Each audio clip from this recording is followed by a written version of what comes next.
कभी कभी देश की रक्षा की कहानी युद्ध के मैदान से नहीं बल्कि ट्रेनिंग के मैदान से लिखी जाती है, जहां एक जवान अपने सपनों के साथ मैदान में उतरता है लेकिन लौटता तिरंगे में लिपट कर है।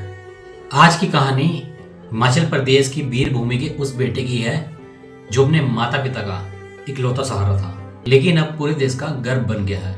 हिमाचल प्रदेश के कांगड़ा जिले के बैजनाथ का 26 वर्षीय जवान अक्षित शर्मा सिर्फ एक नाम ही नहीं बल्कि वो अपने माता पिता की उम्मीदों का संसार था।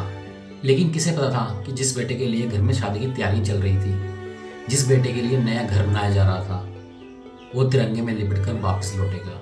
दरअसल अक्षित शर्मा जम्मू में कमांडो की ट्रेनिंग ले रहे थे और शनिवार की दोपहर सेना की एक विशेष ट्रेनिंग चल रही थी, नदी पार करने का अभ्यास।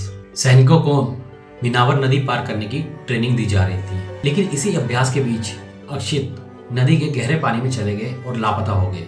जैसे ही खबर मिली, सेना पुलिस प्रशासन ने पूरी रात नदी के किनारे सर्च ऑपरेशन चलाया। हर किसी को उम्मीद थी कि शायद अक्षित मिल जाए, शायद वो बच जाए। लेकिन अगली सुबह जब सेना के गोताखोरों ने फिर से खोज शुरू करी तो नदी से जो मिला वो एक माँ बाप के सपनों का मौन शरीर था। अक्षित बैजनाथ क्षेत्र के पपरोला के वार्ड नंबर 6 के रहने वाले थे और अपने माता पिता के इकलौते बेटे थे। पिता कभी बैजनाथ मंदिर के राधा कृष्ण मंदिर के पुजारी हुआ करते थे।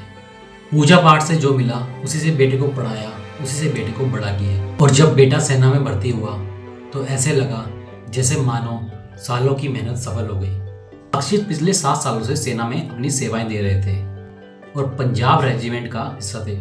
साथियों के बीच उनकी पहचान एक अनुशासित और बहादुर सैनिक की थी। घर में इन दिनों खुशियां थी। माता पिता ने बेटे की शादी का सपना देखना शुरू कर दिया था और पुराने घर से कुछ ही दूर एक नया घर भी बन गया था। उस घर में जल्द ही गृह प्रवेश और शादी की तैयारियां होने वाली थी। लेकिन आज उस घर में गुज रही हैं सिर्फ सिसकियां। जिस घर में कभी मंदिर की घंटियों और खुशियों की आवाज थी, आज उस घर में गहरा सन्नाटा है। गांव मुस्तैद में जैसे ही खबर पहुंची, पूरा गांव शोक में डूब गया।